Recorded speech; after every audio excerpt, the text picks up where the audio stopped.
नमस्कार, मी डॉक्टर वैशाली अशोक भिडे. मी आज खूप उत्साही आहे कारण नुकतंच स्थापन झालेलं सर्वम फाउंडेशनच्या वतीने देवळाच्या पडा नाशिक येथे प्रभाकर सूर्यवंशी दादांनी शिवजयंती उत्सव साजरा करायचा ठरवला आहे. देवळाच्या पाडा हा एक आदिवासी पाडा आहे जिथे प्रभाकर दादांनी आदिवासींची सेवा करून तिथे एक रंगारंगी कार्यक्रम ठेवला आहे. तर आपण सर्वजण आता पाड्याला भेटू आणि मी त्यात सहभागी व्हायला जाणार आहे.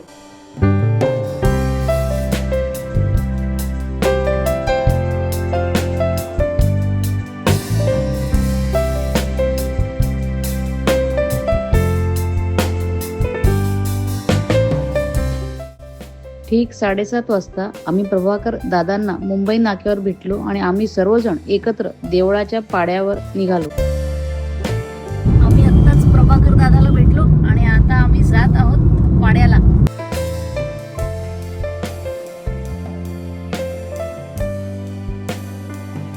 थोड्याच वेळात आम्ही पोहोचत आहोत. दादरहून 200 ते 250 किलोमीटरचा प्रवास करून आम्ही नाशिक जिल्ह्यातील देवळाचा पाडा येथे पोहोचलो. शहरातून इतक्या दूर या आदिवासी भागात येताना मनात एक वेगळीच उत्सुकता होती. आता आपण पोहोचलो देवळाचा पाडा. फायनली डॉक्टर म्हणून दवाखान्यात अनेक लोकांना भेटत असते, पण इथे गावात जाऊन लोकांची थेट संवाद साधण्याचा अनुभव वेगळाच होता. येथील लोकांचे जीवन साधे आहे, पण त्यांच्यातील समाधान आणि आपुलकी खूप मोठी आहे. शाबाश, क्या बात है. इकडे बघ, समोर बघ. ज्येष्ठ नागरिकांशी संवाद साधताना त्यांच्या अनुभवातून खूप काही शिकायला मिळाले. आज योग आला. Yes yes yes. नमस्कार. ठीक आहे. नाव काय? संदीप. संदीप. नमस्कार.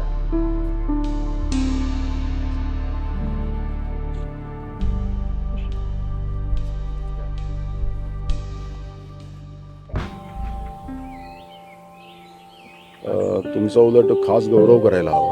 अरे नाही, आशीर्वाद द्या तुम्ही पुष्कळ. अरे अरे नाही. थँक्यू.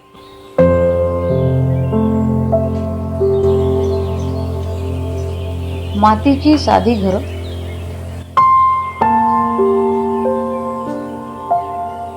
अंगणात फिरणाऱ्या कोंबड्या आणि घरासमोर शांतपणे बसलेला कुत्रा. त्या दृश्यात एक साधेपणा आणि संतुष्टीची भावना होती.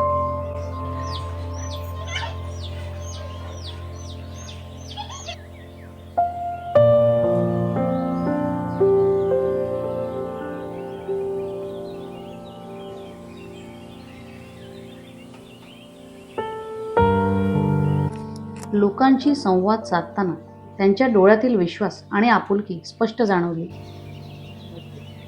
आम्ही विकास महंते यांना भेटलो, ज्यांचे व्यक्तिमत्व पंतप्रधान नरेंद्र मोदी यांची आठवण करून देतं.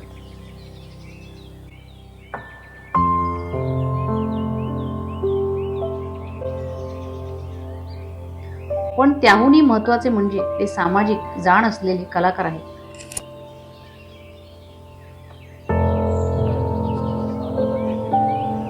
एकाने पूर्ण 90 लोकांना चपला दिल्या, आम्ही 1 महिन्याची औषधं दिली, एकाने 90 लोकांना कपडे शिवून दिले. मिलिंद जोशी यांच्याशी झालेली चर्चा देखील खूप अर्थपूर्ण होती. गावाच्या विकासाबद्दल, संस्कृतीबद्दल आणि समाजकार्यातील जबाबदाऱ्यांबद्दल आम्ही मनमोकळं बोललो. 40 आंब्याची झाडं, बाकी फणस वगैरे असे सगळं 3 वर्ष त्याला सपोर्ट करतो. ऑर्गॅनिक पद्धतीनेच कसं डेव्हलप करायचं, असे सगळे 134 पाड्यांवर नियमित काम चालू असतं.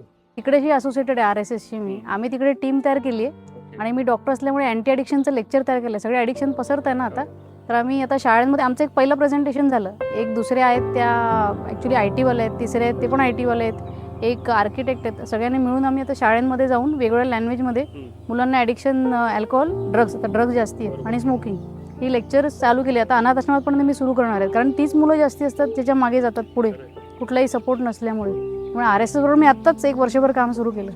त्यामुळे मस्त आहे. म्हणजे कोणी प्लॅस्टिकचं घेतलं आहे, कोणी ई-वेस्ट घेतलं आहे, असे सगळ्यांचे टीम्स आहेत तिकडे. ते नंतर तसे संपर्कात आहेत, म्हणजे कायम त्यांचं बोलणं चालू असतं.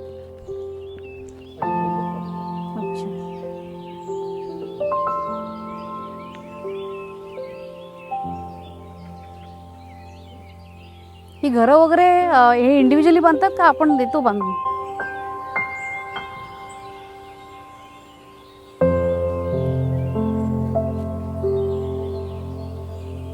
अरे बापरे, ही 40 फूट आहे.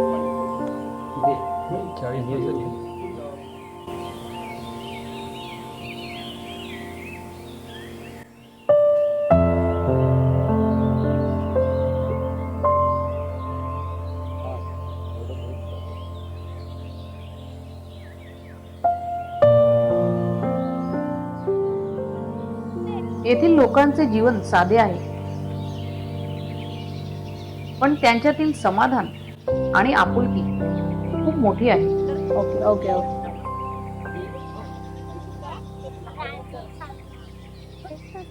नाव काय सर? नाव काय? चालेल. तुझं तुझं? यांना आरोग्याबाबत योग्य मार्गदर्शन मिळाले तर ते नक्कीच पुढे जाऊ शकतात अशी भावना मनात आली.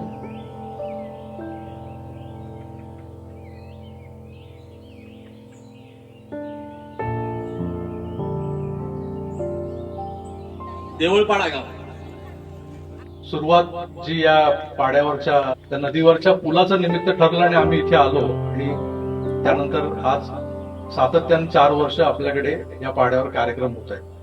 आज आपण शिवजन्मोत्सवाचा कार्यक्रम इथे करतोय.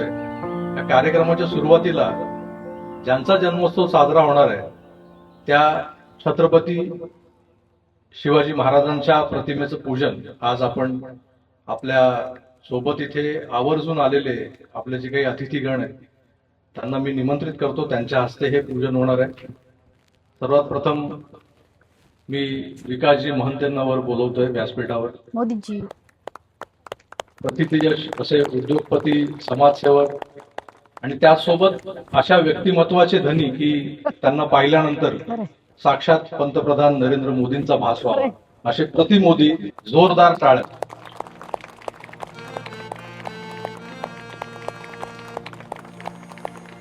व्यासपीठावर यावं, शिवप्रतिमेचं पूजन करावं आणि आपला हा कार्यक्रमाची सुरुवात झाली असं जाहीर करा.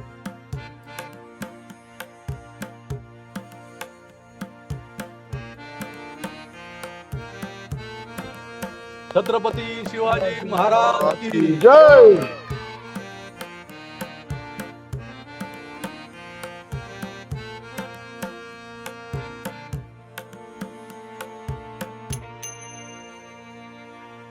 तो काळ गुलामगिरीने अत्याचाराने माजलेला होता. यवनांच्या दावणीला आमच्या स्वाभिमानाची लष्करे टांगलेली होती. छत्रपती श्री संभाजी महाराज की. माझे नाव यश तुषार भांगरे. मी पहिली शिकतो. शंभूला सरांनी शिवाजी महाराजांना वंदन करा. त्यांचा जय जयकार करा. जय शिवाजी, जय भवानी. मराठी माणसाच्या जीवनात आनंद पेरणाऱ्या छत्रपती शिवरायांना जयंती. शूराने सरदार आम्हाला काय कुणाची भीती. राजा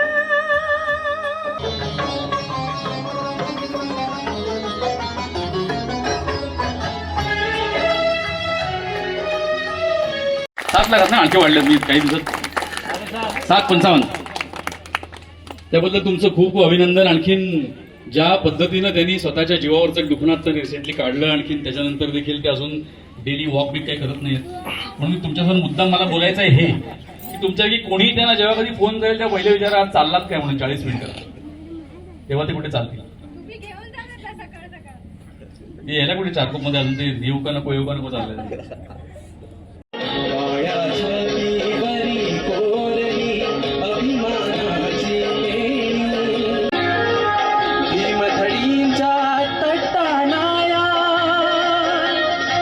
त्यांच्यासारखाच दिसणारा होता शिवा काशीद आणि एका पालखीत महाराज स्वतः. शिवा काशीदची पालखी एका वेगळ्या मार्गाने गेली. जिथून महाराज गेले असावेत असं सिद्धी जव्हरला वाटावं. शब्द बघा पत्रातले. सिद्धी जव्हरला महाराज म्हणतात की आम्ही केलेले सर्व गुन्हे जर माफ होतील, आणि सिद्धी जौहर जर कोणापासूनही आमचं वडिलांप्रमाणे संरक्षण करतील तर आपण जातीनं खानाला भेटू आणि आमची सर्व मालमत्ता बादशहाच्या नावाने त्याच्या स्वाधीन करू.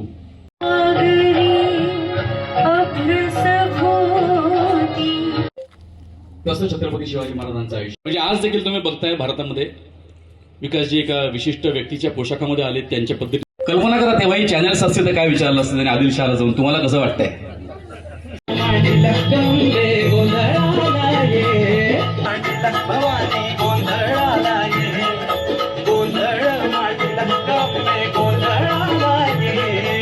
शाळेसाठी जे काही प्रयत्न करायचे होते आम्ही वारे गुरुजींनाही इथे आणलं होतं. वारे गुरुजी येऊन गेले इथे, एकदा नाही दोनदा आले होते. एकदा अभ्यासिकेच्या उद्घाटनाला आले होते. ते देणं देण्यासाठी आम्ही दरवर्षी वर्षातून 2-3दा इथे येतो. आणि ह्या सगळ्या कच्च्या बच्चांची जबाबदारी, आता तुमच्या शाळेचे शिक्षक मला भेटले होते, ते मला सांगत होते सर शाळेकडेही लक्ष द्या. सुरुवात या शाळेतल्या विद्यार्थ्यांपासून झालेली आहे. मी त्यांना सांगतो कारण त्यांची बदली आताच झाली, ते आता नव्याने आले तिथे. या आधीचे मुख्याध्यापक, या आधीचे शिक्षक, या सगळ्यांना त्यांची शाळा घेऊन झाली आमची. या प्रसंगी येथील बांधवांना साड्या, धोतर, टॉवेल आणि शालेय दप्तर याचं वाटप करण्यात आलं. त्यांच्या चेहऱ्यावरील आनंद अवर्णनीय होता.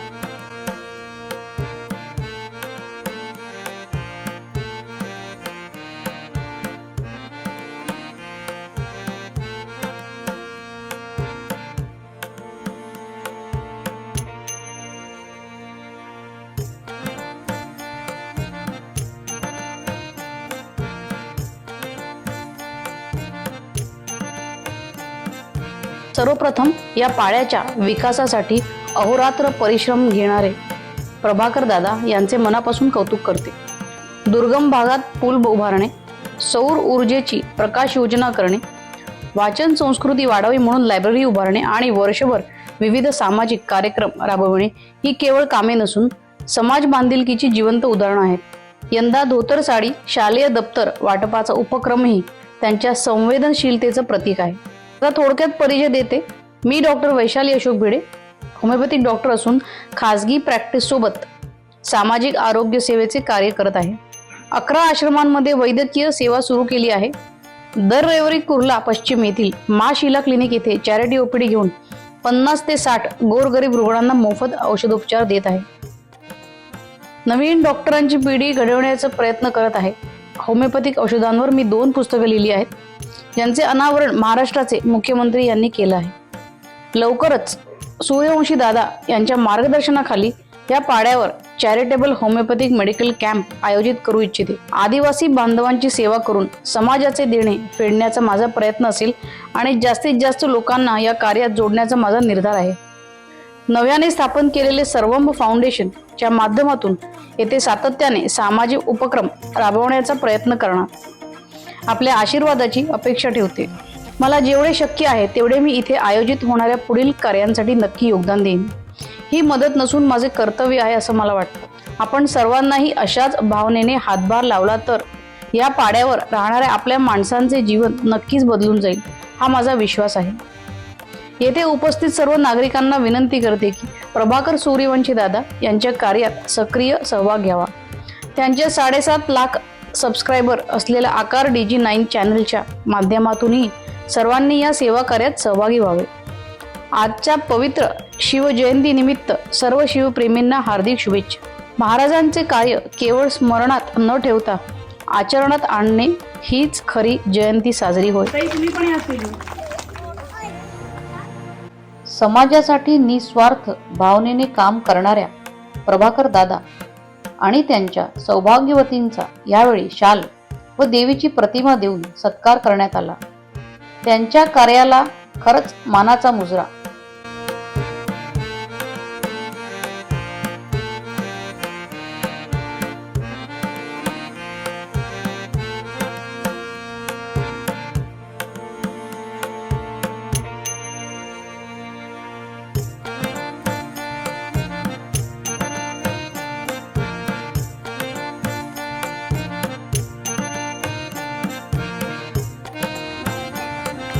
पुढे कार्तिकी.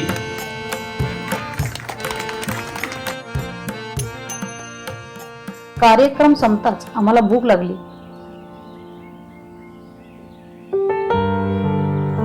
तिथे खूप छान जेवणाची व्यवस्था केली होती. साधं पण खूप चविष्ट जेवणाचा आम्ही आस्वाद घेतला. जेवण झाल्यावर आम्ही सर्वजण शाळा पाहायला गेलो.